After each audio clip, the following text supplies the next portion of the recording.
Сокольский атындағы жанармай, катализ және электрохимия институты акционерлік қоғамы 1969 жылы құрылған. Дмитрий Владимирович Сокольский атындағы жанармай, катализ және электрохимия институты Қазақстандағы катализ және электрохимия саласындағы жетекші ғылыми мекеме болып табылады. Институттың негізгі қызметі мұнай химия, катализ, электрохимия және экология саласындағы ғылыми, білім беру және өндірістік процестерді біріктіруге бағытталған. Институттың ғылыми өнертабыстары бірнеше рет халықаралық танымалдылыққа ие болды. Институттың соңғы жетістіктерінің бірі көлік құралдарының және өнеркәсіптік кәсіпорындардың газ шығарындыларындағы уландырғыш компоненттерін, металдық каталитикалық бейтараптандырушыларын өндіруді ұйымдастыру жобасы болып табылады. Бұл жоба Қазақстан Республикасы Білім және ғылым министрлігі ғылым комитеті мемлекеттік мекемесінің қаражаты есебінен қаржыландырылатын коммерцияландыруды гранттық қаржыландыру шеңберінде жүзеге асырылады.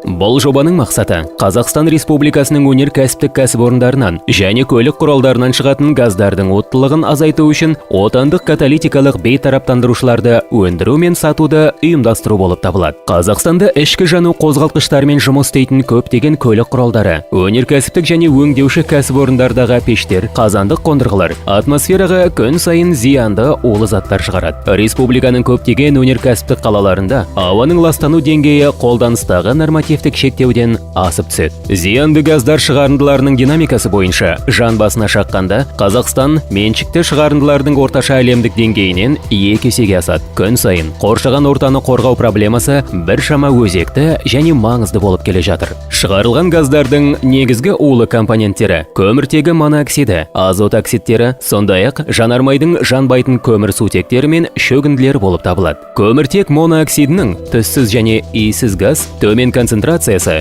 бас ауру мен жүрек ауруларын тудырады, ал жоғары концентрациясы өмірге қауіп төндіреді. Азот диоксиді пайдаланылған газға иіс пен түс береді. Жарықтың әсерінен ол озонға айналады және пайдаланылған газдардағы көмір сутектерге байланысты ауада сақталады. Ылғалдылықпен қосылып, озон түтінді бұлыңғыр бұлтқа айналады. Дәл осыны үлкен қалалардың төбесінен төніп тұрған көреміз. Көрсетілген зиянды заттар атмосфералық жауын-шашынмен жер бетіне түсіп, өзендер, су қоймалары, жасыл алаңдар мен топырақтың ластану көздері болып табылады. Ақыр соңында біз осындай заттармен тыныс алып қана қоймай, сонымен қатар олар ауыз су мен азық-түлікке де түседі. Ұсынылған каталитикалық бейтараптандырғыштар бұл мәселенің шешімі болып табылады. Улы заттарды бейтараптандырудың мәні белгілі бір химиялық процестен тұратын пайдаланылған газдардың зиянды компоненттері көміртегі моноксиді, тотығы, көмір сутектер мен азот оксидтерін, көмір қышқыл газы, су буы және азот сияқты зиянсыз заттарға айналдыру болып табылады. Каталитикалық нейтрализатордың қалай жұмыс жасайтынын қарастырайық. Тот баспайтын қақпақ астында орналасқан, беті металл оксидтері композициясымен қапталған және асыл металдардың қабатымен жабылған каталитикалық бейтараптандырғыш мыңдаған ыстыққа төзімді металдардан тұрады. Металдардың бұл композициясы улы газдармен реакцияға түсіп, атмосфераға, денсаулыққа қауіпсіз газдарды шығаруға қабілетті.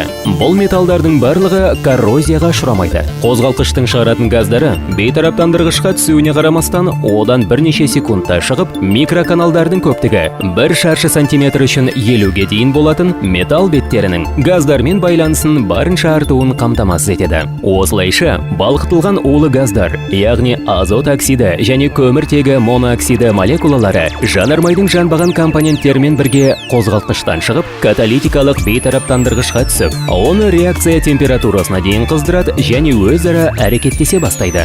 Дәл осы жерде платина мен палладийден қапталған катализатордың мыңдаған микроканалдарынан өтіп, улы қосылыстардың зиянсыз заттарға айналуын жүзеге асады. Яғни көміртегі монооксиді мен жанармайдың жанбаған құрамдас бөліктерінен зиянсыз көміртегі диоксиді мен су пайда болады. Сонымен қатар азот оксидтерінен оттегі алынып, нәтижесінде зиянсыз азот қалады. Әзірленген катализатордың артықшылығы мынада: жоғары термиялық тұрақтылығы, жоғары өнімділігі, механикалық беріктігінің артуы, улы заттарға тұрақтылығы, макрокеуекті құрылымы, төмен бағасы, газды тазарту дәрежесі 100%-ға дейін. Блок катализаторлары еуропалық стандарттарға сәйкес келетін автомобильдер үшін 100 000 шақырымнан астам автомобиль жүрісін жоғары белсенділікте сақтайды.